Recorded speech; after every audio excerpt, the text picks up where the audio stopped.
Ladies and gentlemen, welcome to another episode of Fuente and Meerapfel present Meet the Professor. Hello, world. Hello, everyone. everybody. Hello, Happy Professor. Sunday. Hello, Melanie. Happy Sunday to everybody. Ladies and gentlemen, we have a very special guest of honor today. The one, the only, Mr. Glynn Loope. Glynn, welcome to the show. Jeremiah, all the Fuente Meerapfel family, how are you? It's great to be with you on this beautiful Sunday afternoon. We're excited Glenn, to have you. it's a pleasure to see you. When we had talked about bringing you on the show, we knew that it would be interesting, exciting, because what you have done, and you and I have fought many, many battles for many, many years with the events, fundraisers, being in Washington, talking with senators, congressmen, doing events, motivating people to join the CRA, as I baptize it, the last line of defense for us, for Carlito, myself, Melanie, Jeremiah, and all the people that tune in on every Sunday. It's a pleasure to have you on board today, sir. Thank you, my friend. Thank you. So, Glenn, let's start off with you were born in Virginia. And so how was growing up in Virginia, those first days? Sports-wise, things like that, school, bad boy, what was it all about? Oh, my God. The rumor has it I was conceived at a national political convention. So I was literally kind of born into this. I'm just happy to be a political hack, someone who's just passionate about politics, who happened to fall in love with cigars. So it was kind of a match made in heaven. But my family was entrenched in Virginia politics. They came down the Shenandoah Valley in the late 1700s, landed on a piece of land not too far from my home, and never left. So literally, I mean, there's farms and tracts of land not far from here that were literally surveyed by Thomas Jefferson. So it's, literally 45 miles to my west is Appomattox, where the Civil War came to an end. A few, dozen miles to my left is where the American Revolution was fought, and all within not far from a family farm. So, yeah, it's just kind of born and bred and never left.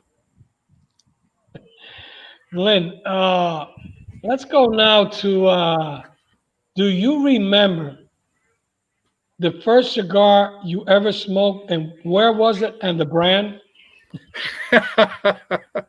Well, now that I'm exiting CRA, I can talk more freely about brands.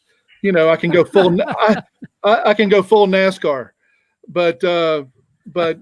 Baby, I like that hat. Yeah.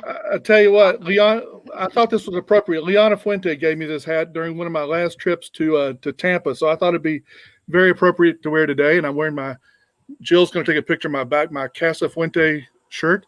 But I'm sure you're making her very, very happy. Yes.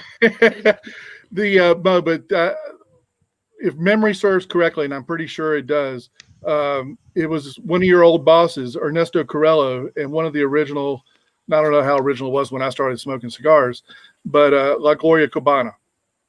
And went into our local cigar shop, Milan Tobacconist, which is over 100 years old, where Carlito came to celebrate their 100th anniversary in 2012, I believe it was. The first place I ever bought a cigar in my life, and it was a 100-year-old shop. Yeah. Incredible.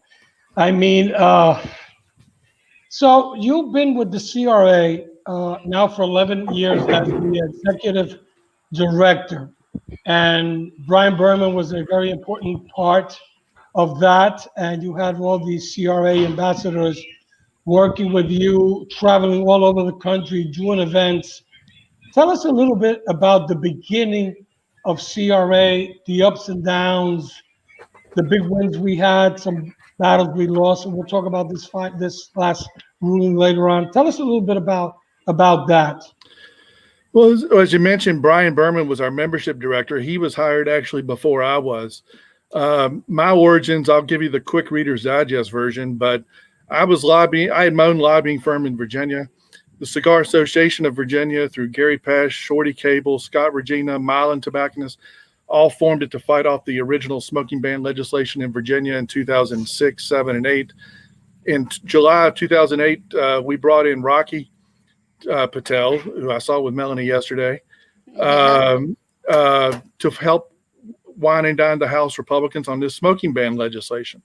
Oh, And I'm driving, and I'm driving Rocky to an event at our local shop after the political stuff, and he said, "We're starting this thing called CRA.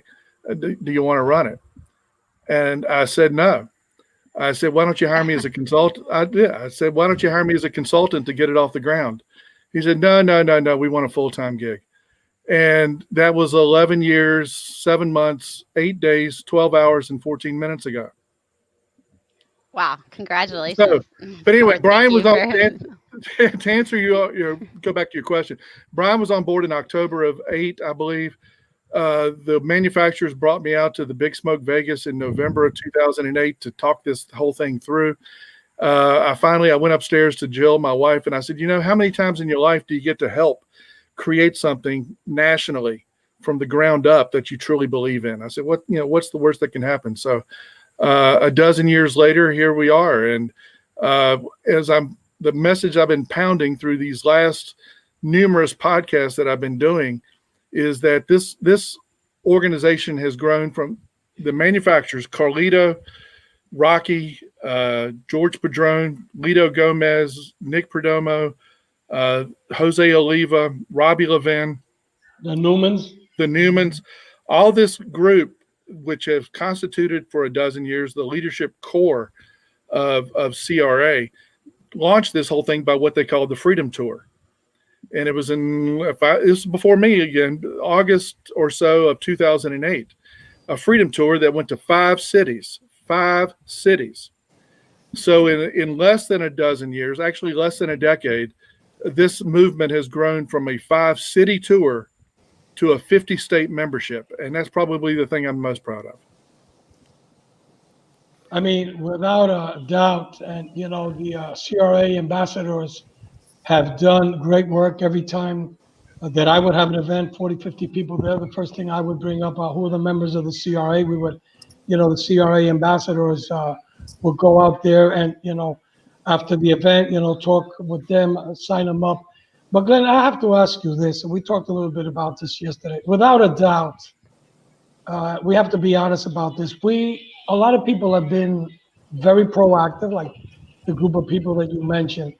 And there's people that have been reactive. And it happens in a lot of states where we go in, we tell the store owners, when the people come in, tell them to write to the senator, tell them to write to your congressman, write to the governor, to any elected official, even the mayor, because sometimes the mayor pull out a whole bunch of crap in the cities on this.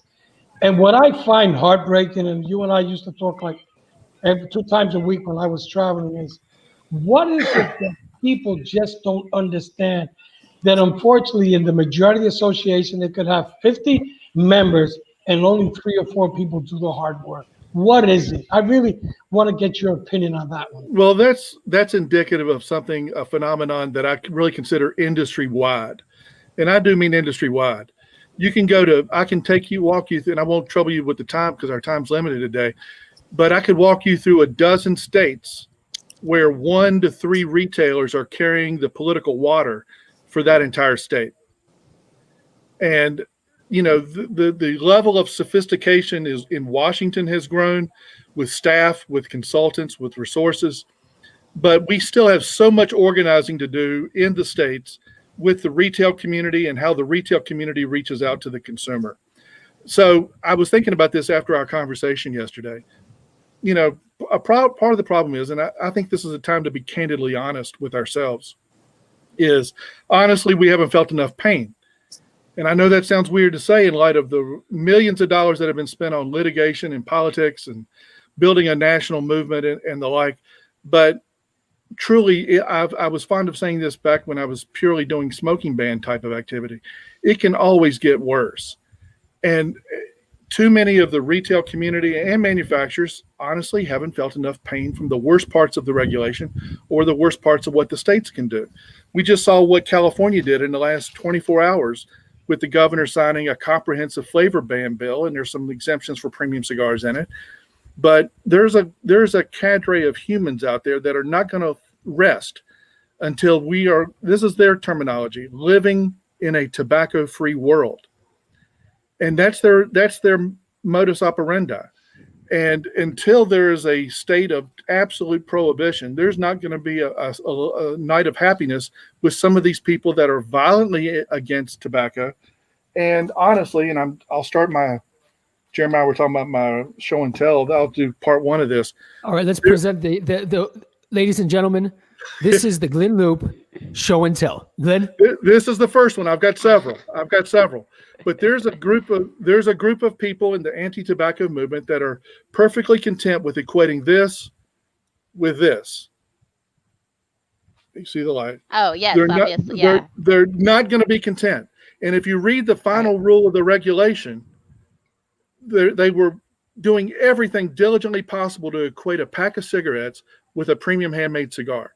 Nothing would make our bureaucracy happier than to have a one-size-fits-all approach to regulation. This is nuts. How do I dramatically throw this? Boom. I mean, that is their political agenda. So let's go back to your question, Jose. I almost want to promote this so that the industry could truly feel some pain. And I don't say this begrudgingly, but I'm talking about the great wake-up call. The great wake-up call. Maybe we need a self-imposed day of prohibition to let us feel like, oh, what do you mean I can't enjoy a cigar? What do you mean I can't go to my local shop and buy a cigar? What do you mean I can't go to that cigar event because there's a ban on free samples? What do you mean a great boutique company can't introduce a new cigar because of some federal regulation? What do you mean that if Carlito wants to change the wrapper, the binder, or the filler on this cigar, that he has to go through some federal approval process where it could cost 7 digits just to put a new cigar on the market, all because he came across some unique wrapper that he thought would make this, even more intriguing than it is? Asking ourselves these types of questions as to how it can get worse. And we know that they want to go down the path of advertising and marketing restrictions. And this is as true at the state level as it is at the federal level. But just wait till they want to get into manufacturing practice standards. Wait until they want to get it worse and more cumbersome to try to apply to put a new blend on the market or to tweak an old blend that's been on the market for 75 years. It's these types of questions that the industry consistently has to ask itself. And if you're a retailer in Iowa or Seattle or Boston, you have to be thinking about your livelihood. If that doesn't galvanize you to be engaged in the political process, nothing will. I told our guys here in Virginia in 2006, when that first smoking ban was introduced, I said, guys, you're no longer just a tobacconist. You now have politics in your job description. And it's just taken these series of wake-up calls, whether it was S-chip, a smoking ban in a state, or now FDA regulation, that has become the new round of wake-up calls. Well, this is going to be a never-ending process, and it is truly the new reality. And the more we can do as an industry to consistently strategize about how to confront these battles, the better off we'll be. No, I totally agree. And,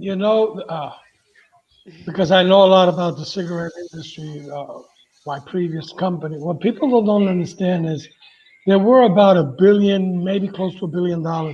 And they're comparing us with the cigarette industry that the last numbers I saw, I think was like 75 to $80 billion. It's a totally different product. And I think it's very clear that right now we all have to be, get together on this. And you and I talked about, and I've done it, talked about in the last couple of shows, we just want to battle. But you see people going out there, this is over, I'm going to do this, I'm going to do that. And I'm going to say it here today. I don't care who you are. Put your ego aside. Put your agenda aside. Forget that you're a multi-billion-dollar company or a small guy. This is not even close.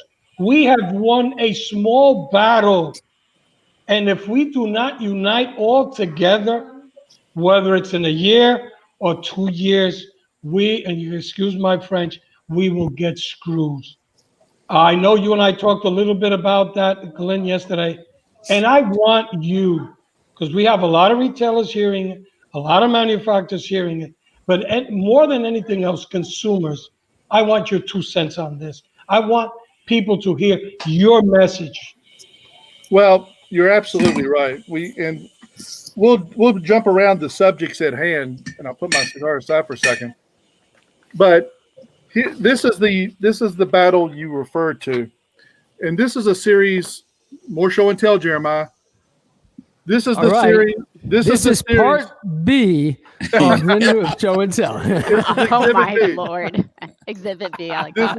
This is Exhibit B. This is the collection of court wins that we have experienced over the last 2 years. And it goes back to when Judge Amit Mehta on the DC Circuit Court back here in this opinion cited line and verse about, quote, and this is his quote, how unfairly the premium cigar industry has been treated.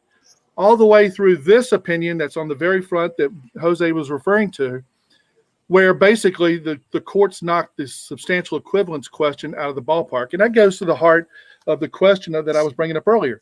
If Carlito decides he wants to change the wrapper, the binder, and the filler on this cigar, why should he go through a federal approval process to have to accomplish that?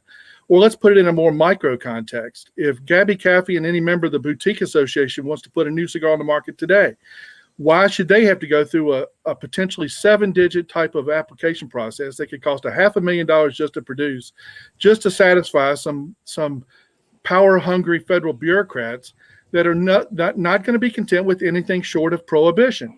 And now it's taken a series of these court battles, and this is the collection of the 4 opinions we've received to date. Each one of them in their own unique way spoke about the level of fairness by which this industry has been treated. That makes the case, but that's just one wing of our government going down this path. We're going to have to be cognizant and diligent going forward on how to properly capitalize upon these court opinions, capitalize upon the fact, and let's not forget this. This is a significant political victory in and of itself. When the FDA proposed Exhibit number C, this is power. Exhibit number C. This is the document that the FDA sent the federal court in Maryland proposing a tight definition of premium cigar. Well, whose idea was it to propose a tight definition of premium cigar? I think it was everybody on the CRA board of directors. And I see Carlito's on the call now. But Carlito, you can test. How long have we been pouncing on one singular message? That this is a unique product that demands and deserves a unique definition. And finally, what happens? The FDA sends their own document to a federal judge saying, oh, here's our proposed tight definition of a premium handmade cigar. It means the message finally got crossed enough to the bureaucracy that they're now willing to say it to a court, and a judge is willing to say it back to us. But let's not forget the premise of this. For over a decade, the CRA and the PCA have been working diligently together to advocate a premium handmade cigar definition in the United States Congress. And over the course of the last decade, it has taken 336 members of the House of Representatives and 36 members of the Senate at any given time to come forth, and 72 of which voted for the original Tobacco Control Act, which means they believed that premium handmade cigars went beyond congressional intent.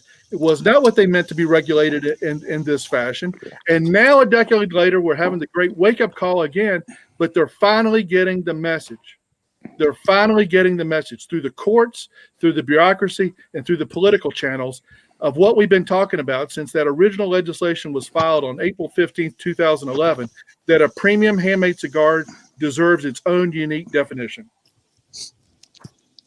And ladies and gentlemen, Mr. Glynn Loope is absolutely amazing. You know, I've been watching. I've been hearing from the beginning. I had trouble logging on, but I have to say that Glynn is an incredible warrior and such a eloquent and brilliant provider and deliverer of the message. And you know, this is a very, very special show, and it's going to go down in history. What's important to me is that someday my grandchildren will see it, my great grandchildren. And what the CRA has done, its board members, Glynn, and fought for separating, to being honest and truthful, the reality of what is going on. But Glynn, I have to say, I've been around a long time. This did not start with CRA. This goes back to Edgar Coleman Sr. when he was on the board of directors of the CAA, and everybody wanted to protect the little cigars. And he says, I'm willing to sacrifice my Peritos and the other one from the Ascots. But that is not a premium cigar. That goes back. And they had such a conflict with the big companies that the Colemans resigned for some time from the from the CAA. And I have to be true to history. And this is an opportunity for me to say how this all began. We were all sitting, I don't remember where it was, but it was IPCPR, and a man named Norman Sharp, who was a director of CAA, came to address the retailers and the manufacturers. It was about S-chip. And my father, Carlos Arturo Fuente, said, this is bullshit. If we don't start our own organization and take it to the people, start a consumer organization to protect their rights, then this is over, because the big companies eat it up. And you know who he went to? A loyal customer and dear friend, Keith Park. He said, Keith Park, I will put all the money. I will do everything to protect the family businesses. And I remember when Keith Park started with Jeff Borsowitz and calling this, and this was the beginning. This is how it started. If we don't remember and we don't bring out history will be erased. And Keith Park, and I remember calling myself when this started, calling Jorge Padron, calling Lito Gomez, calling my closest friend, Ernesto Perez Carillo, calling Robbie, who's my partner. Are you in or you're out? You have to join us. And they were very, very concerned because they were being pressured by the big companies to join them and give them money. I remember that years and years before that, they sent me, you talk about documents, Exhibit A, Exhibit B, Exhibit D, but there's an Exhibit X that is bigger than all those documents that was sent to me, already approved by everyone at CAA for me to sign. It was that thick. And I started looking at that. I'm going to give the government permission to come and check me and everything. I'm going to put warning labels on our baseball caps, on our boxes. I'm going to accept that before it is the law. I went to my father, Dad, he says, never sign anything. If it's the law, we abide the law. And if we're not able to abide the law and stay in business, we get out of this fucking business. But we do everything by the law. And we did not volunteer. I remember calling Jorge Padron. I remember calling Christian Aurora. I remember calling the Newman and say, and they were on the board of directors. If you sign this, I'll never make another cigar for you. I remember calling Robbie. Robbie, if you sign this, I'll never make another cigar for you. I remember we were on Cigar Dave. We were the original advertisers. And when I heard that after every ad, we had to say that it affects pregnancy, that's going to make your nose twist, that your ears are going to fall off, I said, my ads are no longer there, Cigar Dave. I love you, my friend, no longer there. But history should be remembered. And this all started with this little short, very quiet, humble old man, Carlos Arturo Fuente, the man. He called Keith and he was willing to put all his money to start this organization, CRA. And look what it's done. Look what it's done for consumers. Look what it's done for retailers. Look what it's done for the brick and mortar. Look what it's done for everybody. And a lot of people didn't believe in the CRA. Thank you, Mr. Glynn Loope. Without you, none of this would have been possible. Well, to dive in, you spelled out a lot there. And what part of what you said brought up a conversation yesterday with Jose. And I've been very candid in saying this during the course of several podcasts lately, especially of late. Everybody's got the role to play. The CRA's got its role to play. The PCA's got its role to play. The CAA has its role to play. Where is it? You make cigars. I'm simply a political tramp. And in my world, where is it written? Where is it written that everybody has to agree? And there's a lot of analogies to this. The craft beer industry fights big beer. They come together when it's appropriate, and there's been plenty of times when craft beer and big beer have come together. There are times when craft beer says, listen, we're smaller, we're family owned. Well, what does that sound like? That we need different types of treatment. In some circles, nobody would make it be happier than if everything was regulated the same, just like a bunch of federal bureaucrats want to regulate us all the same. There are some within big tobacco that nothing would make them happier. And there's nobody that would be happier than a coalition of 42 healthcare groups that would gladly love to see you put out of business.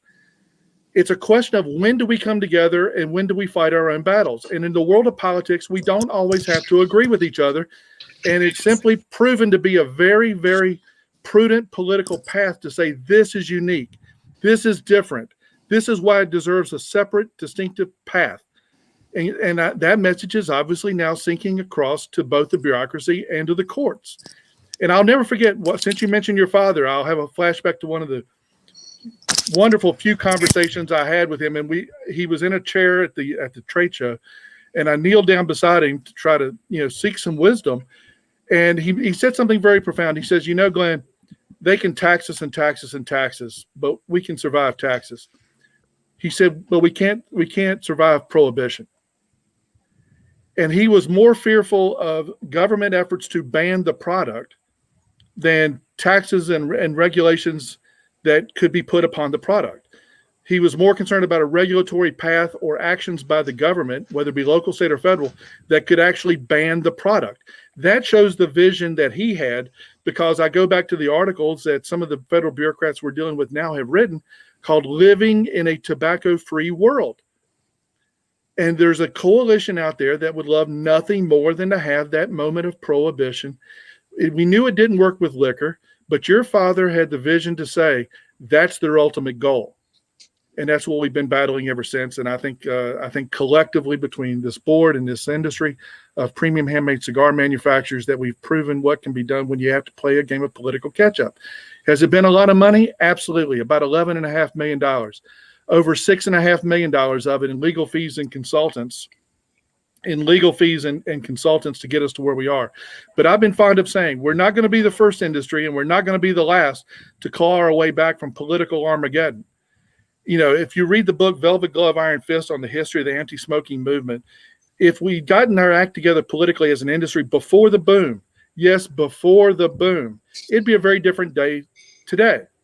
But we've played a dramatic level of political catch-up thanks to the diligent efforts of members of this board and the other investors that we'll talk about later that have had to redouble their efforts, both financially and in terms of their time and effort and expertise and connections and everything else we've used to get our message across.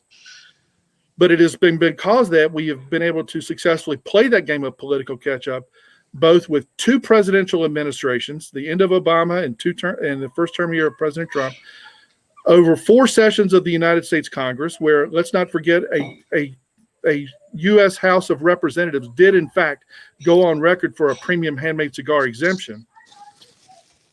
Over 500 congressional briefings by consultants and our staff. And thanks to Senator Marco Rubio, the first ever congressional hearing ever, purely on the question of premium handmade cigars. And he did it in, of all places, Ybor City. That's a record in politics I would put up against anybody. So true, Glynn. Without a doubt. Glynn, I think if we go back a little bit to S-Ship, and I remember I was on the advisory committee, and I work in groups going to visit a lot of, especially congressmen. I think a lot of them didn't know the difference between premium cigars, cigarette industry, the mass market, and all that. Because I remember when we were throwing numbers out to them, they thought like we were talking, in Russian or in Chinese. They didn't get it. And I believe that all the work that you guys have done, our lobbyists and people like Carlito that have met, and Jorge and Lito and the Newmans and a whole bunch of people that have been out there talking to congressmen, I think they're more conscientious of what our industry is, and they know we are a very, very small industry. And I think, I want to hear your opinion on that. Do you think that our message has gotten through to a lot of these senators and congressmen? Well, I do, and I'm glad you put it up in this context. Where am I, Exhibit Jeremiah? E. There you go. Ladies and gentlemen, All right. this is Glynn Loope's Exhibit E. That's exactly right. This is an article which former FDA Commissioner Scott Gottlieb wrote in 2012 before he was President Trump's commissioner. And what is the title of this article? Obama's Cigar Trouble. Now, this is the guy who grew up to be President Trump's FDA commissioner. He actually coined a term that we could use forever called Stogiegate. We got our own gate, Stogiegate. And he purely attributed the misguided approach to federal regulation of premium handmade cigars and how that presents a political problem for President Obama and, of all places, the state of Florida. Now, what happened then? Dr. Gottlieb got his FDA commissioner position. He promised, because of a lot of political pressure from allies of this industry that were a part of his confirmation process, to reopen the public comment purely on the question of premium made cigars. What are we, Jeremiah? This is the exhibit again. This is the new one. Oh, listen, Glynn, I don't even follow this. Are we on All F right. or Z by now? I think we're F. This 529-page document tells the story of how we're different. And we filed this in July of 2018, 529 pages that goes to the heart of your question, Jose. How are we different? The studies in this document clearly demonstrate we do not have an adverse public health impact on mortality. We are not a source of addiction. We are not a source of inhalation. And we sure are not a source of youth access to tobacco. New England Journal of Medicine, the Centers for Disease Control, the American Medical Association, studying millions of transactions in the cigar industry, clearly demonstrating our demographic is 35 to 65. A person enjoys their first cigar at 27 instead of 16. This is the evidence we presented, and this is the message that's gotten across to a lot of federal bureaucrats, a lot of judges, and a lot of members of Congress, Jose. And it's through analysis like this. I've said if there's been any good to come of this process, is that it has forced this industry to study itself. That's something the cigarette industry has done for decades. But this process has forced us to study ourselves, and that gave us the ammunition to prove we're not the problem.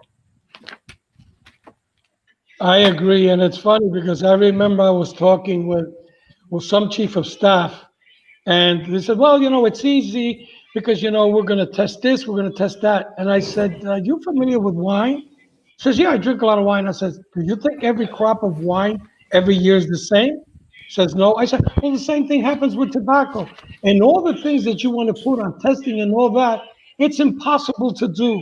And I'm going to throw this one out. You could tell me if I'm right or wrong, Glenn. I think that one of the things that has really helped us is that till this day, the FDA still has not figured out. And if they figure it out, now they know that this is not cigarettes, this is not mass market, this is not vape. It's a totally different ball game. There is no way in hell that they could really get into this unless they want to really screw us. They've known for a long time. They were just trying to circumvent the logic in this process to try to put us all under that one big giant umbrella. But this latest court filing proves they don't have the capacity to regulate. It proves they don't have the infrastructure. It proves they don't have the testing methodology. In other words, they're now echoing the very message we've been telling them for a dozen years, for at least the last decade. It's finally gotten to this point.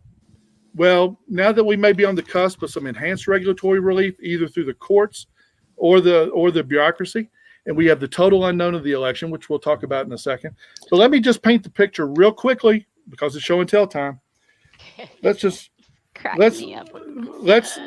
all right. While you're looking through those documents, I just want to add one quick thing. Please allow me. I don't want to interrupt you because you have No, go. You have so much information.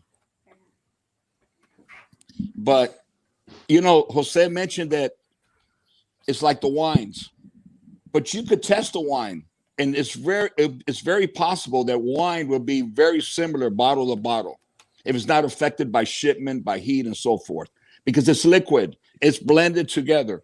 But it's impossible to get two cigars that are exactly the same. So it drives me crazy how they could come up with a way to really evaluate and test a premium handmade cigar. I would love some of the, you mentioned the bureaucrats, some of these people with it's all button down collars and no bow ties. Okay. And to see some of these people with their white, beautiful starched shirts that could be my grandchildren come to me and stay with me in Hotel Chico or Los Amigos or something in Esteli and see tarantulas crawling out and how much they're going to walk through factories and really, you know, or come to the Dominican Republic, come go to Honduras or go to places and check when people are really depending on their work to be able to feed their families and everything, who that's the only thing keeping some of these countries stable. Look at Esteli. It's the example of a booming city. It's a city that they speak about, that shining light. Esteli. I was there in the 70s. It reminded me of Dodge City in Gunsmoke. It was wooden sidewalks, so forth. Today, it's a bustling commercial city full, every day building hotels. People are happy. It was done by Cigars. It reminds me so much of Ybor City, and you know, the turn of the last century. And you are absolutely right. This is so complicated that it's impossible for us to survive if there's any kind of testing or any restrictions by people who have no idea what it is, a handmade craft natural product. Well, I was at a seminar that a year or so ago that the Tobacco Merchants Association did, and the vice president, I'm playing games with this title, but this is along the lines of being right. The vice president of research for Scandinavian tobacco stood up in front of all these federal bureaucrats and said, there is no precise way to test a premium handmade cigar. There is no established methodology to test a premium handmade cigar. And it's only because the bureaucracy wanted to refuse to reject that school of thought that we were still in this game today, where the threat was looming over the head of the industry. But thank God, because of a collection of high-priced lawyers, some intelligent judges, and now the message of getting across to a lot of key figures in the Trump administration is that message now finally getting across. I have one argument with what you just said.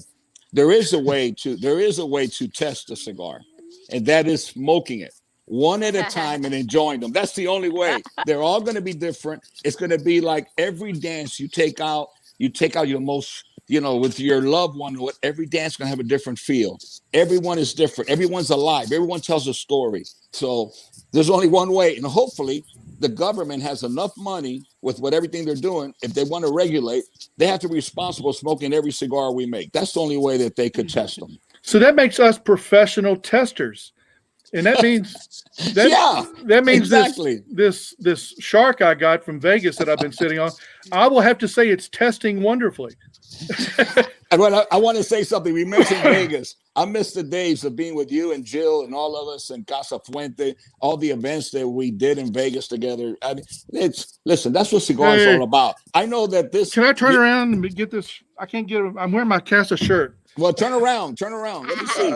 Oh Christ, this is going to take but it's okay. Real skill. Okay. Meantime, that's what I want. That's what the show's about. It's about people. Wow, that's beautiful. Oh my God. Look at that. Wow. That's awesome. You know what? I would like to take credit for you being fired up today, that some of my passion is penetrating you.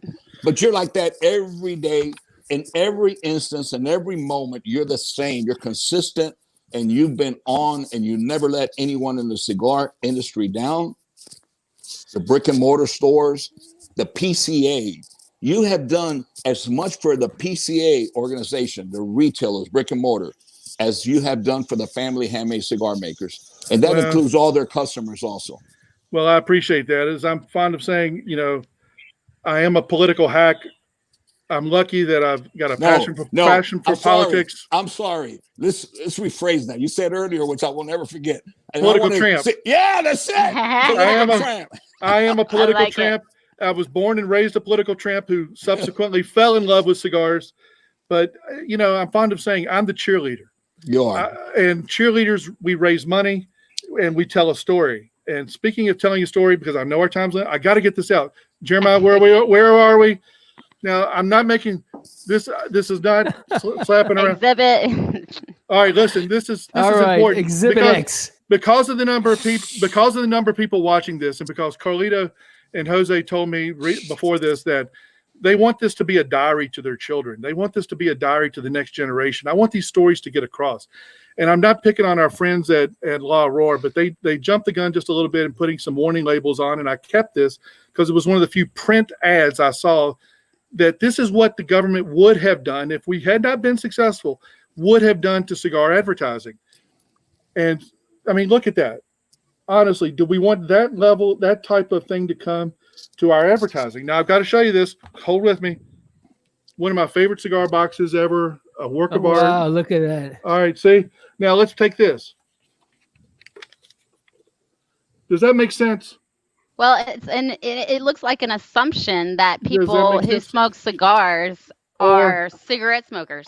Or let's take, you know, the truly lifestyle publication, Cigar Aficionado.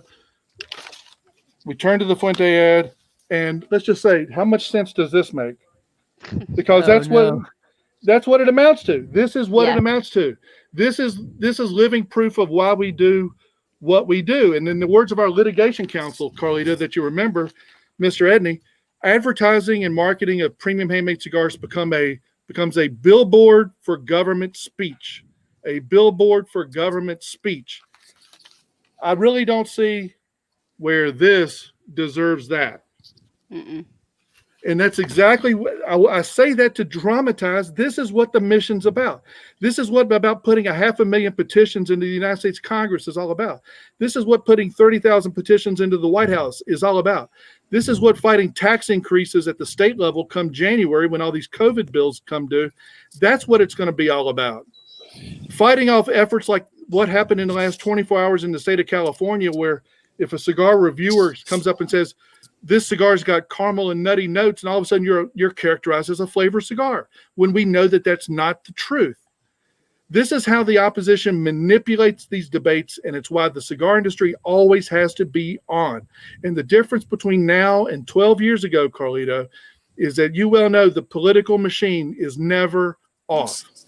Now that the PCA and the CRA have a standing presence in Washington, D.C., just like every other major sector of our national economy, the machine is never off, and it never will be off again, because we're never going to be caught off guard like this industry was during the S-chip battle, which was the first great wake-up call as to why you have to be engaged in the political process. I have to reinforce, Glynn, your message, because I was taught by my father, never get involved with politics.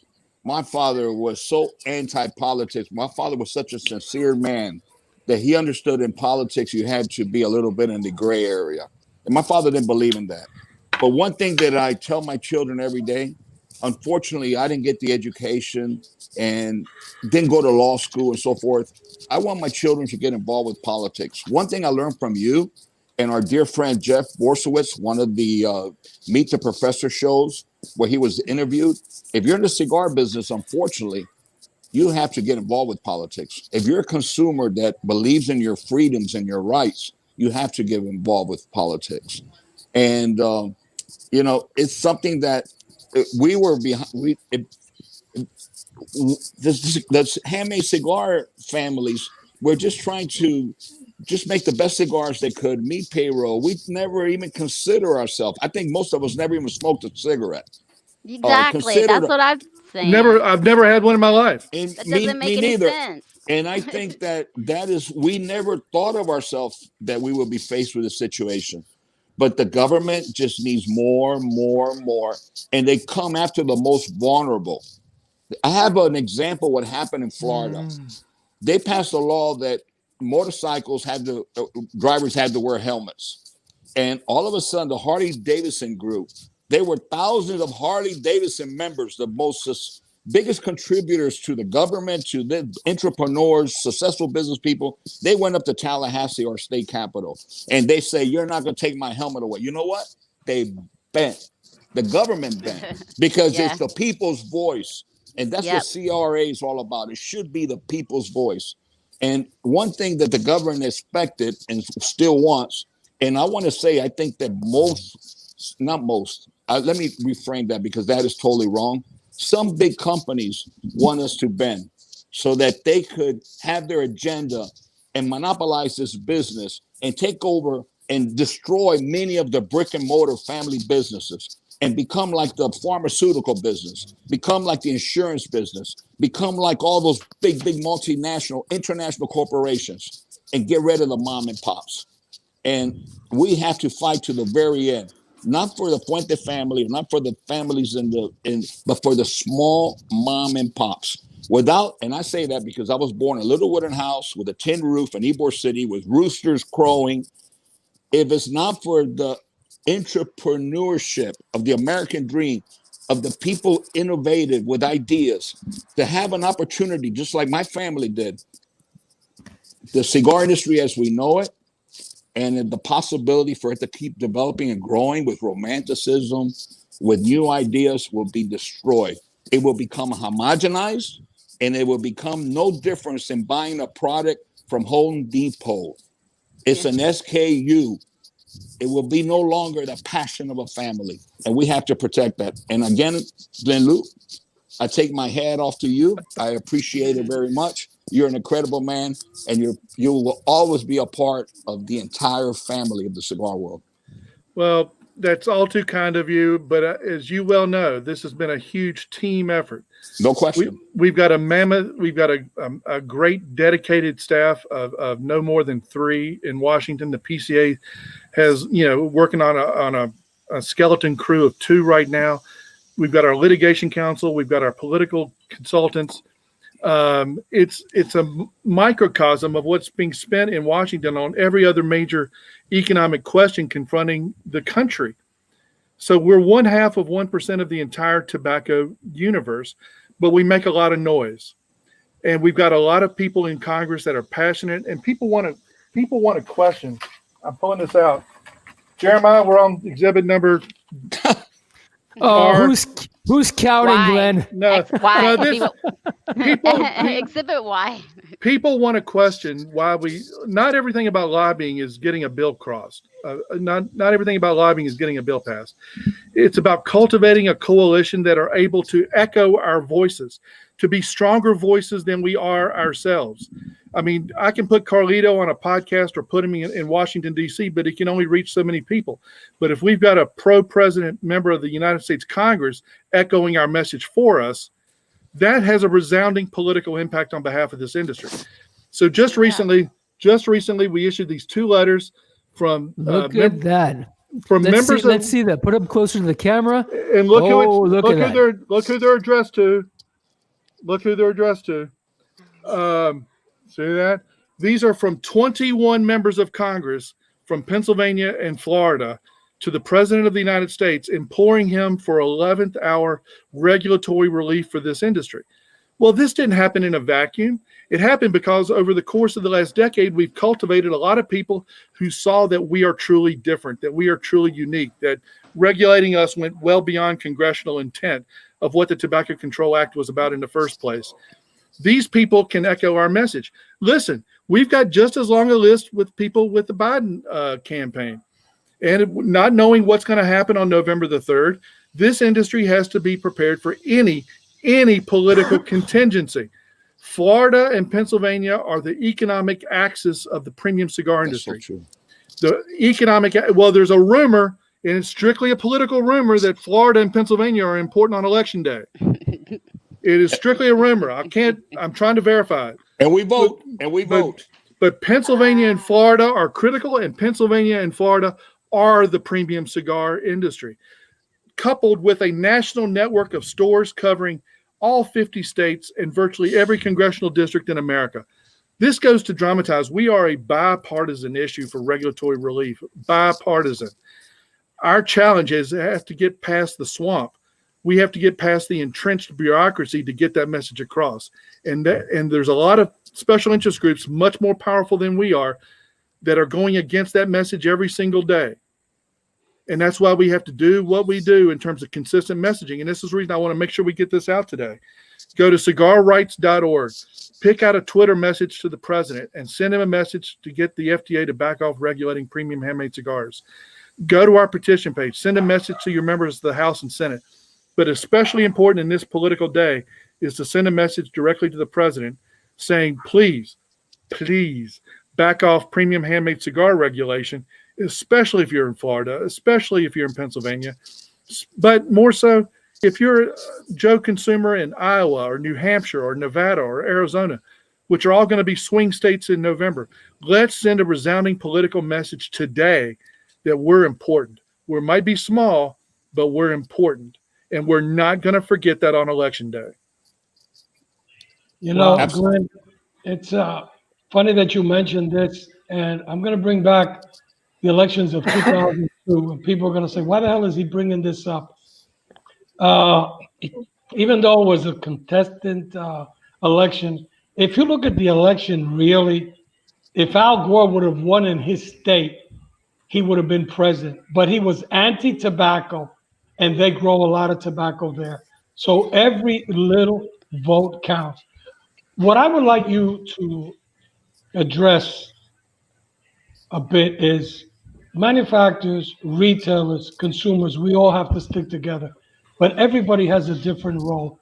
Could you just briefly, especially for all the consumers that we have, and I know we have a lot of retailers on that, just send them a message that they cannot keep being reactive.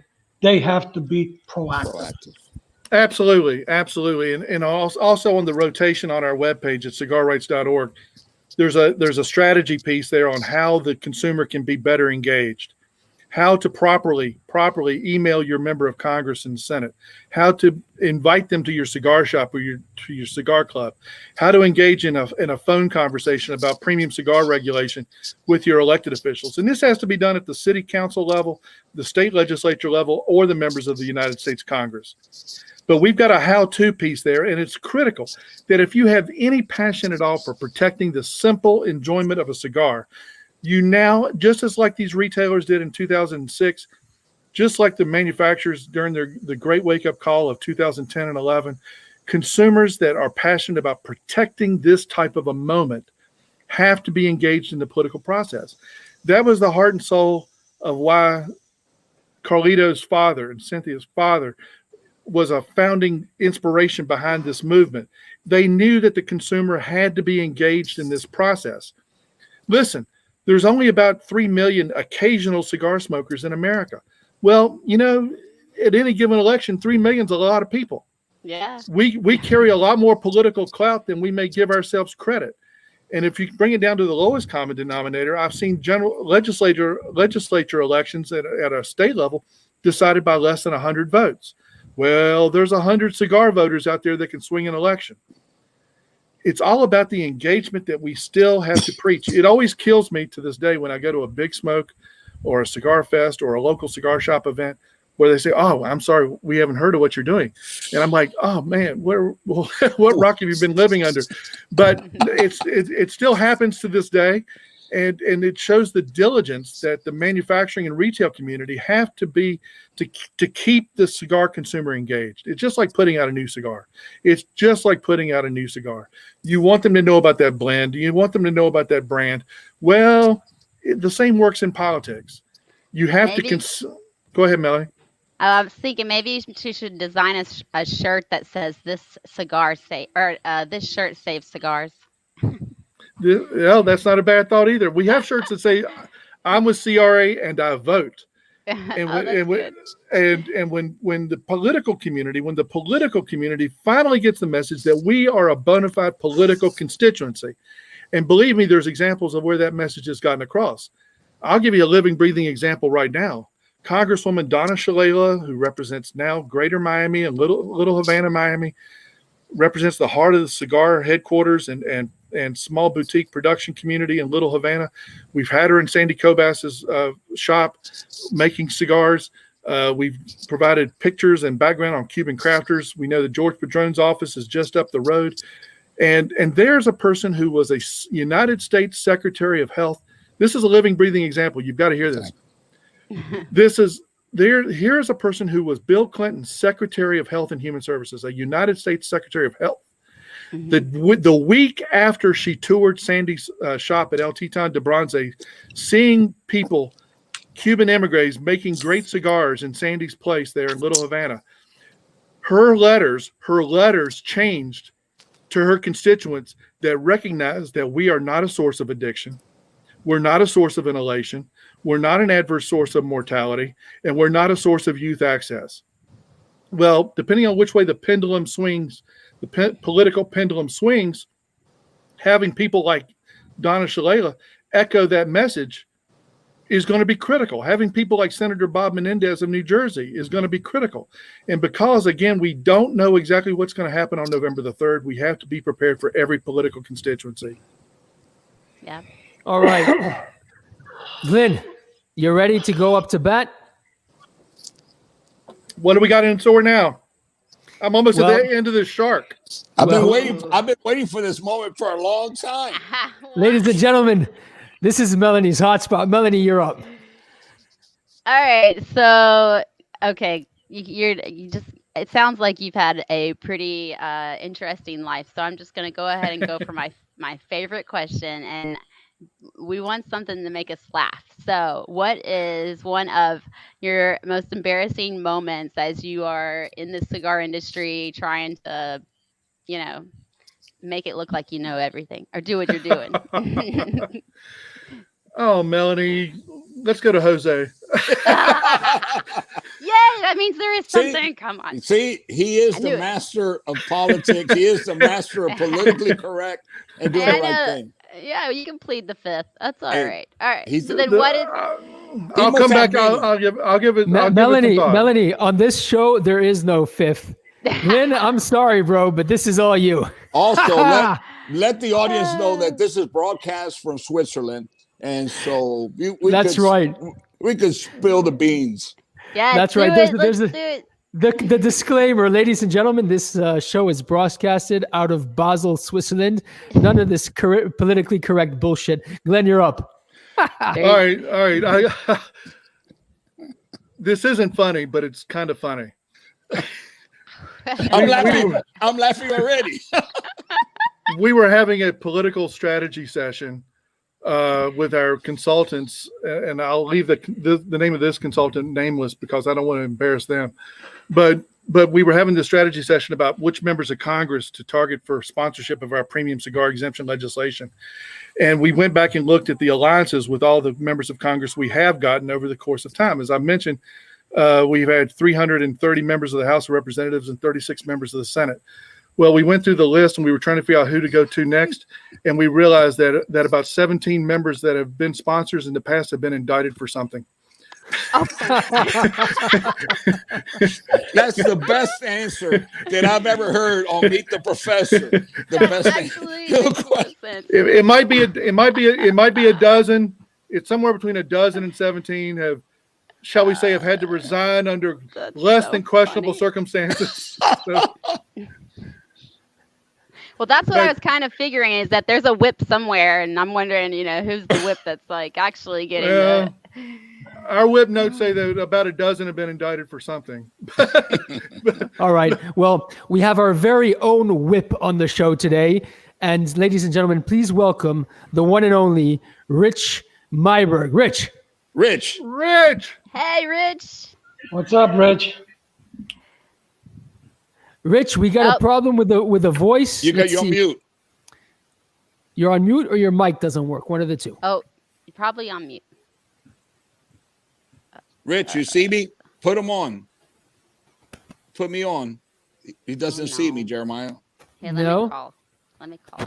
All right, we'll fix that up. All right, Glynn, you need to go to a second most embarrassing moment whilst we fix this little technical issue here. I actually have a question. I'm kind of wondering about how, what is the fight against cigarettes? I feel like it's probably the cigarette, that there's our huge enemy. Like, they want people to smoke more cigarettes and so I would see them probably lobbying against you guys. No, not in a consumption, not in the spirit of consumption. I mean, companies like Altria are now going to smoke free and are putting a lot of their economic emphasis in the future on smoke free products. And I don't want to debate that. But what I will say is this, is I have my office is right behind that window there, my home office. And I've got a collection of about a dozen letters from Big Tobacco that, advocate one form of regulation or another. Now, have they said some things that could work to our benefit? I've said this candidly to the board and others. Yes, they have. I think we could listen to some things in the future that having a historic record is going to be important. But I've also got a collection of letters that advocate, for example, banning the walk-in humidor, banning any form of self-service tobacco. And so keeping our eyes open for regulations that could come down the pike that have nothing to do with substantial equivalence, nothing to do with pre-market approval, but could have a lot to do with how this product is conveyed and marketed and advertised and the whole shopping experience. Those are things that could be prime for regulation in the future. So keeping our eye on the role and the opinions of big tobacco in the course of that type of a process is going to be important. Yeah. Glynn, I remember walking into an office. This is going back probably 2008. It was somewhere in Miami. I walked in. The room was smoky. I opened a door, and it was like walking into a movie. It was like Don Corleone. There was Carlito Fuente sitting on one side. There was George Padron. There was, I think, Orlando was there. There was Robin Levin. There was yourself. And these were your beginnings, if I'm not mistaken, weren't they? Yes, absolutely. What has changed? We're in 2020. What for you is the biggest movement from A to B between your beginnings and today? That's a great question, Jeremiah. And I'll put it like this, twofold. I'll answer twofold. One is what I said in the very beginning of this broadcast. This effort began with a five-city tour. Orlando, New York, Chicago, Minneapolis, Milwaukee. It's grown from a 5-city tour to a 50-state membership in a decade. And that speaks a lot to the commitment of the manufacturers and the retailers and all the other infrastructure parts of this industry that have helped us spread the word. Is it big enough? Absolutely not. But does it make a great statement that in a decade it's grown to a 50-state membership? Absolutely. The second thing is the level of sophistication that I think the industry has achieved in terms of its advocacy. We've got top-flight attorneys in court. We've got top-flight political consultants surrounding our staff. We've got great political intel coming from the left and the right. Those types of political infrastructure were not in place a decade ago. And it's a testament to the resources that have been allocated by all of our sponsoring companies, and they're listed on our website, that this has been able to become possible. Mr. Loope, that's amazing. Glynn, I agree. And I think I would be remiss, and I have to take this opportunity because I know that without offending anyone, it's all the contrary. We're all one. You know how I believe. I'm speaking to you, and I'm speaking to the rest of the world. We have faced so many struggles, so many difficult. When I say we, I'm talking about retailers, consumers, and the family businesses who have supported CRA. You talk about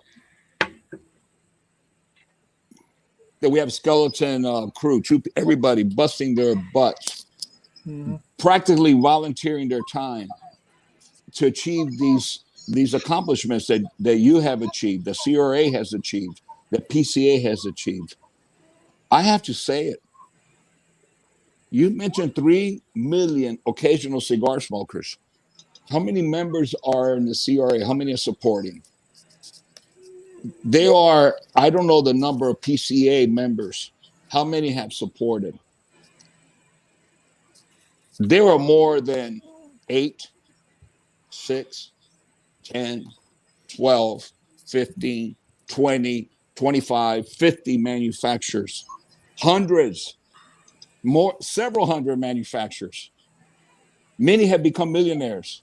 Others just want to survive in the handmade cigar industry. We would have accomplished so much if we would have gotten support from a bigger part of the pie. No doubt. Absolutely no doubt. And it's I know that you're moving on to bigger world and you're going to always be successful and you're always going to be a body part of who we are, especially our hearts. But it has been so unfair that CRA or PCA or consumers have not given the support so we could have 3 Glynn Loopes and have a staff in Washington DC of 6, 7, or 8, and be knocking those doors every day, like our lobbyists, like Mike Copperman, like everyone. And it's all comes down to dollars and cents.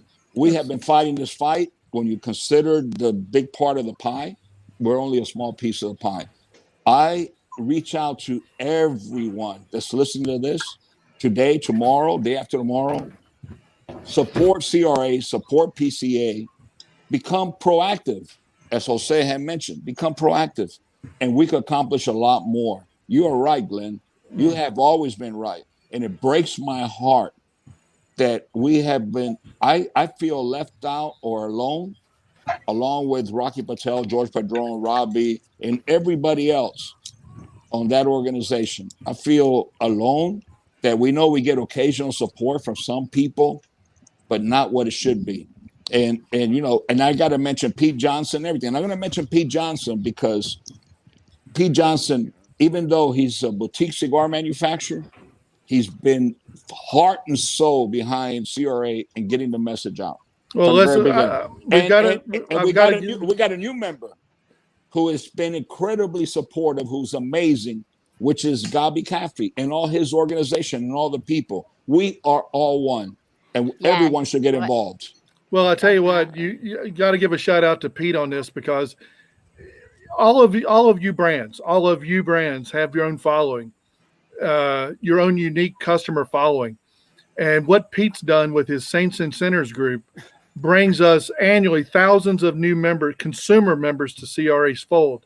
And the way he's done that outreach, I say that, one, because it deserves accolades, but two, it's a model for what everybody else can do. If Pete Johnson, and I have no idea how big Pete's company is, but if Pete can get Saints and Sinners as galvanized and engaged and helping financially and joining our consumer roles that helps us politically, I bring this up like you did in the context that it's a model for others. And whereas I don't know exactly where the future holds, I will always consider myself a cigar advocate. But I will always believe that there are models that this industry can use and use better to spread its message and to spread its political base. And real quick, like, because you brought up, the distinct coalition that's helping do all this, Jeremiah, exhibit number R. Exhibit number 6,245. Exhibit number R. We went from alphabet to numero uno. This is the litigation. This is the litigation piece that was the foundation for these court victories. It's wrong. It's just wrong that only a small coalition of companies helped pay for this. And between CRA and PCA, it's about $6 million. Well, that's not a lot of money at Big Tobacco. It's a boatload of money in the cigar industry. And I dramatized this because, I held up earlier this research piece that explained this industry as never before was a $250,000 project. That went straight to consultants. That didn't go to staff. That didn't go to anybody's pocket. It went for experts to help us explain why this industry is so unique. Just like we needed unique litigation counsel to tell this story in court. We're talking well over $7 million. Well, actually closer to $8.2 million between litigation and political efforts to get us to this point. Well, that's not a lot of money spread over a long, long period of time in the history of an industry. It's a boatload of money for a very compact period of time since the day that President Obama signed the Tobacco Control Act to where we are today. And that doesn't include all the traveling, no, all the meetings, all the suffering, all the sleepless nights of being faced against a wall with a saber in your chest. That doesn't include that. All the pain, suffering. It doesn't count. It doesn't count your blood pressure on the night before. The night before you did. I got to tell the story. You wanted the stories, Melanie. Yes, please. Last February, Carlito and George Padron and Robbie Levin and Rocky Patel, and for the retailers, Greg Zimmerman, Craig Cass, all went together and did a presentation to the FDA, including to the director of the Center for Tobacco Products.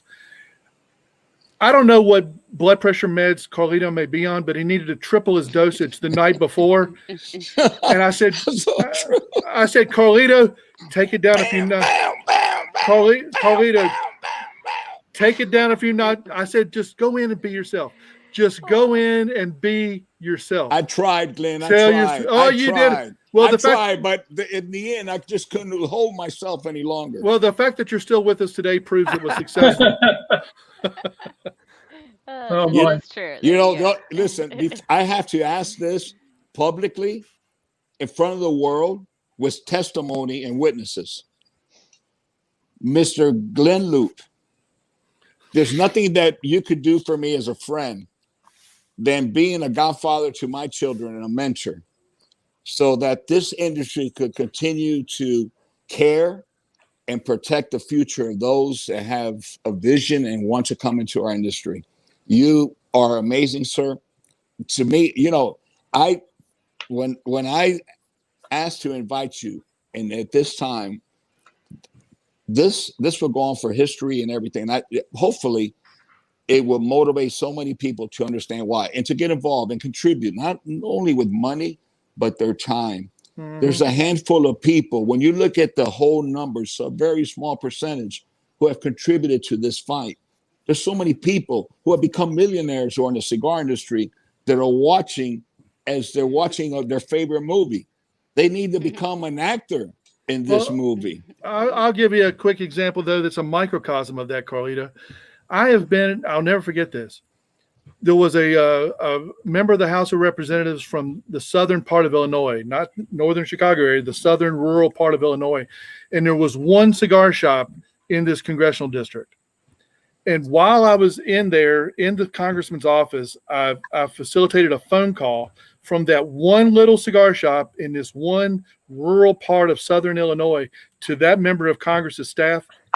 And that staff turned. They turned in our favor because someone asked, someone got engaged, because we facilitated one phone call from one retailer in a rural part of Illinois to their member of Congress. It's indicative of what's got to be done across the spectrum. So whereas we've got to, I'm sorry, Melanie, go ahead. Oh, well, I mean, I don't want to interrupt. Sorry, you were finished. But I was just going to say we find it ironic that actually the whole lobbying, of politics was actually the lobbyist word was coined by a cigar smoker. Ulysses S. Grant. He would wander through the halls of the Willard Hotel next to the White House, and everybody be running up to the president begging him for jobs. And he looked down and said, "You people are nothing but a bunch of lobbyists." That's great. And now whatever. Can you hear me now? You are an unbelievable lobbyist. I'll just share a little anecdote. Glynn is scared of absolutely nothing. Nobody and nothing. I think the first time he saw me, he walked up to me and he said, "You're Meerapfel. I want you to go and talk to the president of the Central African Republic and get a signed letter from him saying that tobacco is important for his country." Is that correct, Glynn? That's exactly right. That's exactly right. A great point. And that's a subject, as we said before we started this podcast, that's a subject we're going to revisit right after the election. And I have been in the ambassador's office in Washington, the ambassador to the United States from Cameroon. And I went out to the cigar shop the day before, and I bought every cigar that had the word Cameroon on it. And that was before there was a sticker to say certified Cameroon, by God. And if it's not Meerapfel, it's not Cameroon. And I took them to the ambassador, Cody Carden on my staff, and I can assure you, getting into the Cameroon embassy in Washington is not an easy thing. But he could not have been more welcoming and more supportive. And we articulated a lot of the economic impact statistics that you had provided us. And it's an example of where the international coalition, and this is a subject I want to touch on very briefly, the international coalition is equally as important for this industry to get its message across. We've built a strong coalition with echoing our message with Nicaragua, Honduras, and the Dominican Republic. We've broadened that to the Costa Rica, because a lot of great cigars are being made in Costa Rica now, to the supplier countries like Brazil and Mexico and Ecuador. We've met with all these countries' ambassadors and staff in Washington, D.C. to echo our message of what we mean to international trade. And you couple that with what we mean to an economically desperate place like the African continent, and how this very unique tobacco is coming to make these amazing cigars from that very small, compact region within the continent, it makes them, the State Department and the existing and future secretaries of state, to hear our message all the more important. We are not just about cigar. We are bigger picture than just cigar makers, cigar consumers, and cigar retailers. We represent a serious component of international trade to some of the most economically desperate parts of our world, much less this hemisphere. But what you bring to the table, General, what you and your family bring to the table politically, because we political tramps think like that. What you bring to the table politically for Cameroon and the West African Republic cannot be underestimated, especially if our whole debate takes a shift to the left over the next several months. No, absolutely, you're absolutely right. Before we start wrapping up the show, Glynn, I have an important question for you. Rich will be with you in a second, but I have a question which I think I'd like Glenn to attend to. Glynn, you've just lived a chapter in your life which has done so much. It's been so valuable, and it will be valuable forever within our industry. But I have to ask you, what's the next chapter composed of? You know, we're going to change your title on this podcast from the Godfather to the Philosopher. At this juncture, I really don't know. There's some things crystallizing, I hope. We'll play by ear. The lobbying business has become a very strange institution in Washington, with COVID and Congress being in and out of session, and staff ability to meet and getting your message across to the bureaucracy is an entirely new set of skills that the industry as a whole, not just cigars, but the industry as a whole, have had to become acclimated to. I've attended more webinars on virtual lobbying than I care to think about. But there's always a role for advocacy. And, basically I put it, I don't know anything else. All I've been is the political tramp from birth to my complete academic education. It revolves around politics and government. My entire professional career, my first job out of college was working for the Virginia legislature and campaigns in the House, the Senate. And so I don't know anything else, but, hopefully there's room for somebody that needs some skill sets in coalition building and getting a message across. And I always think there's a role for that. So we'll see. We'll see where it shakes out. Well, I have a title for you, my friend. You're a wisdom builder. And I have 3 younger children. I have a couple in Boston now. And I think that you would be ideal to be their mentor. You're incredible. Well, Washington is for all of its mammoth institutions and egos and the like, it's still a small town. And we've made a lot of really wonderful friends and allies over the course of the last decade because of what cigars brought to the table. And I consider cultivating the next generation a part of this mission, and it's something I'm more than willing to be engaged in.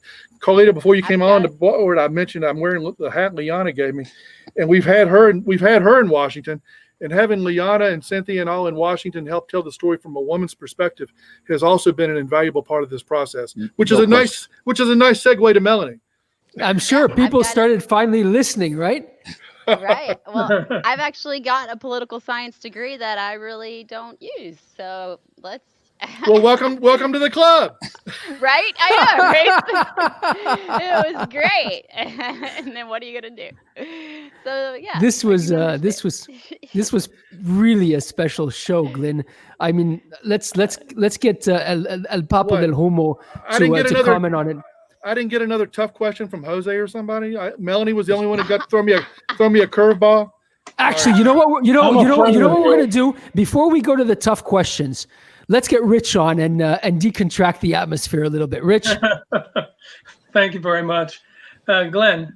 I've been looking at my membership card, my CRA card, and it's very nice on the front. It says I've been a member since 2009, but the most important part of the card is on the back. Registered cigar voter. When I go visit local politicians, when I go visit my U.S. Congressman's office, the Senator's office, last week I had to give some testimony to save a cigar bar in a nearby town at the city council meeting, I always show the back of the card, registered cigar voter. I will have to take a little credit for that one. That was my idea. Okay, well, now that you're going to have a little time on your hands, I've got a vacation plan for you, because Jeremiah was kind of bored being there in Switzerland and other European countries. So he took a week's vacation up in Arkansas and rented a little cabin by a river. And Jeremiah's sitting there one morning on the porch, and an old guy walks by with some fencing under his arm. Jeremiah said, "What's that?" He said, "It's chicken wire." He said, "Chicken wire? What are you going to do?" He said, "I'm going to get me a couple of chickens for dinner." Jeremiah said, "Oh, I got to be in the worst place in the world. This is insane." About an hour and a half later, this guy comes back with his chicken wire with 2 chickens stuck on it. Jeremiah said, "This is unbelievable." Next morning, Jeremiah's sitting relaxing on his porch, and the guy comes by, and he's carrying something rolled up on his arm. He says, what do you got rolled up there?" He says, "That's duct tape." He says, "What are you going to do with that?" He says, "I'm going to get some ducks for dinner tonight."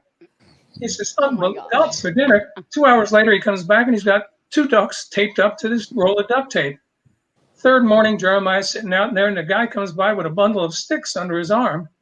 And he says, "What are you doing now?" He says, "These are pussy willows." Jeremiah says, "Wait a minute, let me get my hat." Oh no.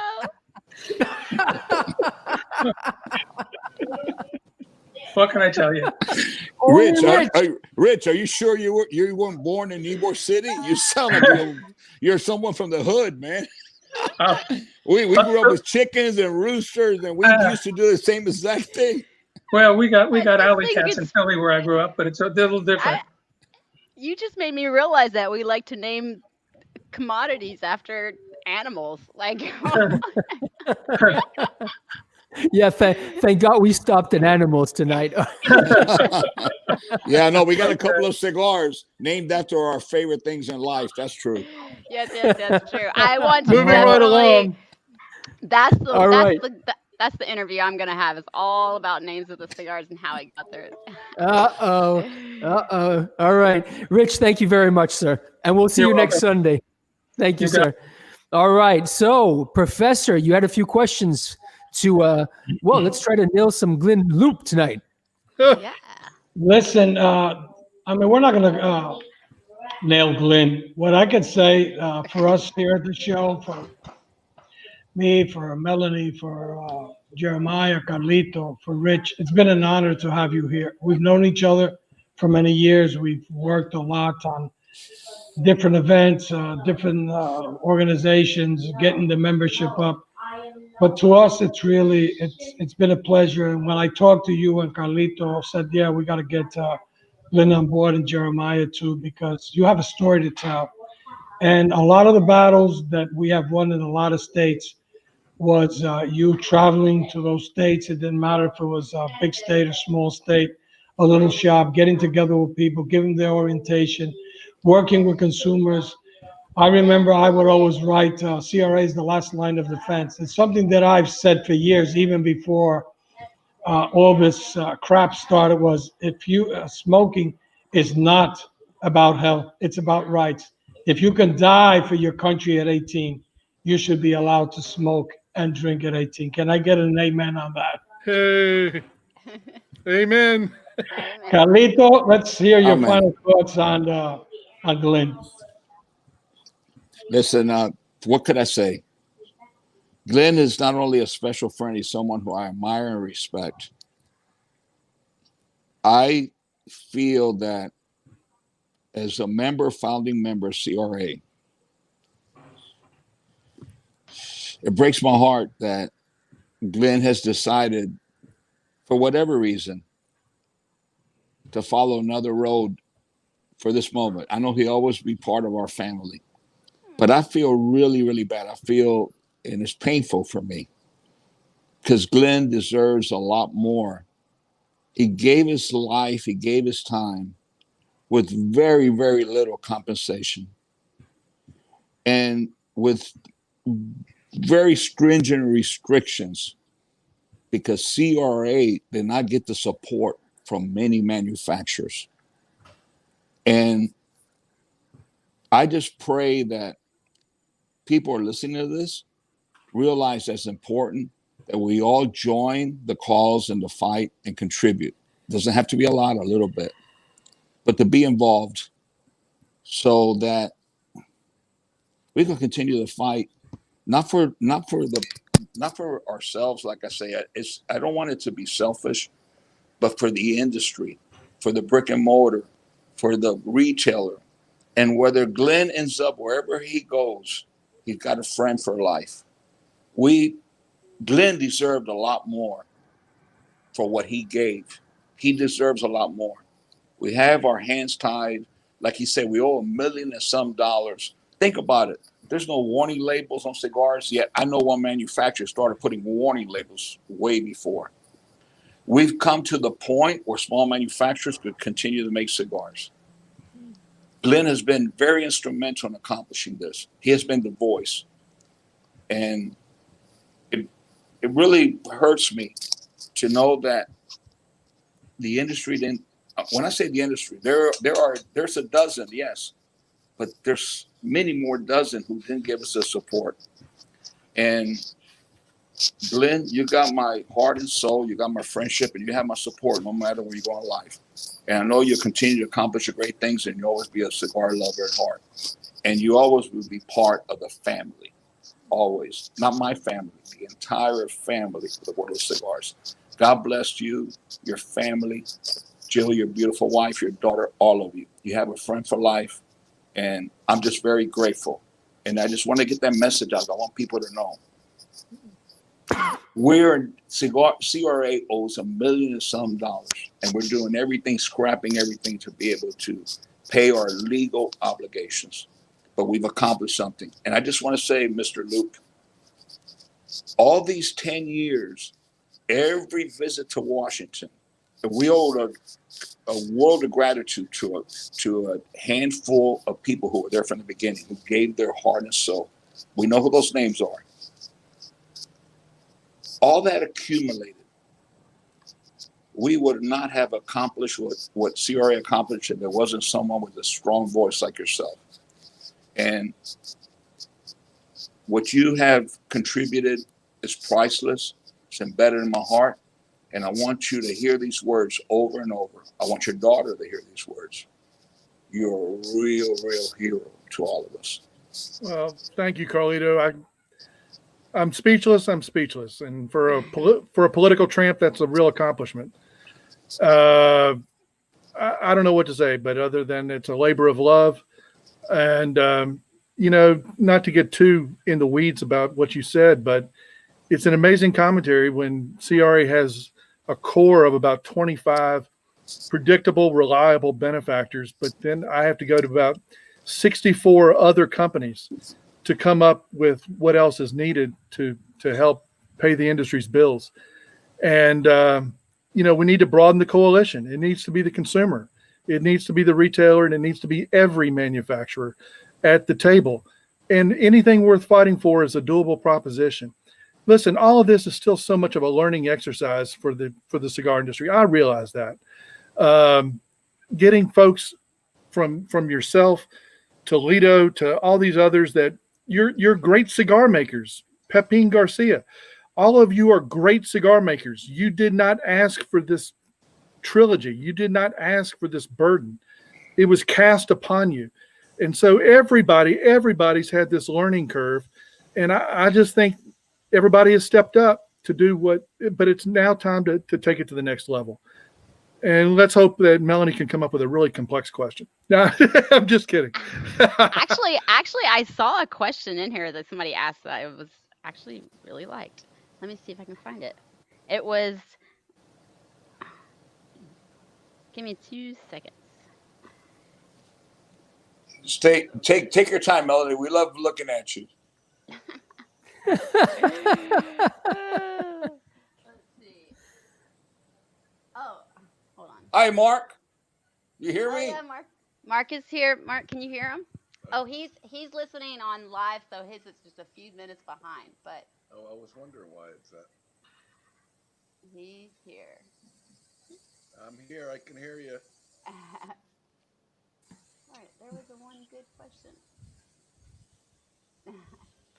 Carlito, tell Michael Oh, I and can't Casa find Fuente, it this now, but what was this is my last. I'm sorry. Go ahead. I'm pretty sure it was just one of the questions that was like, what was your biggest uh what's the word? You know, mountain to overcome. What was your biggest obstacle to be able to overcome, whatever it is that you were wanting to be able to do to get going? There's been What are your several. goals? Well, there's been several benchmarks, and it's not me personally, but the industry. I will never forget the day, and Carlito, you'll remember this. Jeremiah, you may have been there, but it was the first trade show in New Orleans after we started the legislation to exempt. Oh yeah, I remember And clearly and that it, trade but show. but talk about a milestone. Talk about the industry coming a long way quickly. It was under the 112th session of Congress, our first trade show after exemption legislation had started in Washington. And during the trade show, we hit the magic number of 218 and quickly got to 221 members of the House of Representatives on an exemption bill, which is a working majority of the House of Representatives. The fact that this industry, in less than 2 years, at that time, in less than 2 years of having exemption legislation, a working majority of the House said yes to that type of legislation. That was an amazing milestone for this industry. And again, the dozens of those members of Congress that voted for the original Tobacco Control Act that then said we are different was a major milestone in the political trilogy of this story. That's awesome. Okay, one more quick question. If you didn't pursue this, where would you see yourself? If I had not become a cigar lobbyist, Yes. well, I had my own. Could we say you would have been another kind of Trump? Yes, that's it. Great response. Oh, that's great. You know, the word works. All right, I got to tell you a quick joke then. Rich told his joke. I'll tell mine now. Yes. What's the difference between Las Vegas and Washington? I don't know. Vegas admits that it's run by hookers and thieves.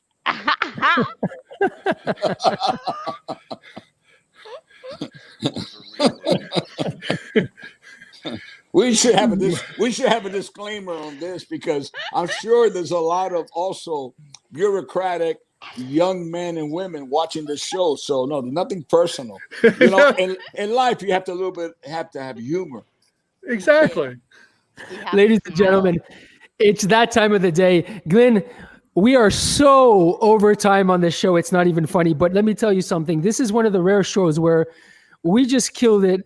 It was so interesting and time just flew by, but we have to call it, well, here in Europe, we have to call it a night.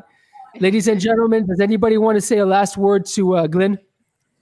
Thank you. This was so much fun. And everybody for joining. I just wanted to mention that, I'll let Jose present our next guest for next Sunday, but be sure to tune in Fridays for Cynthia and I. Actually, it's Cynthia and Carlito that is giving me the permission to give you guys Fuente swag. So tune in, and we're probably going to have some questions about this episode. So be sure to make sure that you follow and watch and like our page and go to the YouTube channel and have a great Sunday. I have an idea, Melanie. Yes. This next Friday, we're going to give extra swag, and we're going to base it on questions of Mr. Glynn Loope and what they heard and the answers they're going to give. So yes. I know Cynthia's going to start viewing this program over and over again to come out with some great questions because she's good, but she makes it so tough. But it's unbelievable how they actually know the answers. It warms my heart. It does. It is amazing. I feel so silly because I'm like, I don't even know the answer, right? You do now. I am learning them all now, which is awesome. I do get the ability to impress other people. Well, last I would like to again say, Glynn, thanks a lot. I personally wish you all the best. I know that whatever you decide to do, it's going to be great. Like we talk, you're always going to be part of the industry. You have a big part of all the battles that we have won and the wisdom that you have given and the advice. For next Sunday, we're going to have a very interesting friend of all of us, of Carlito to Jeremiah and myself, Reinhold Woodmeyer, which is the man Yes. that runs Cigar Journal. And he's a very interesting person, very passionate.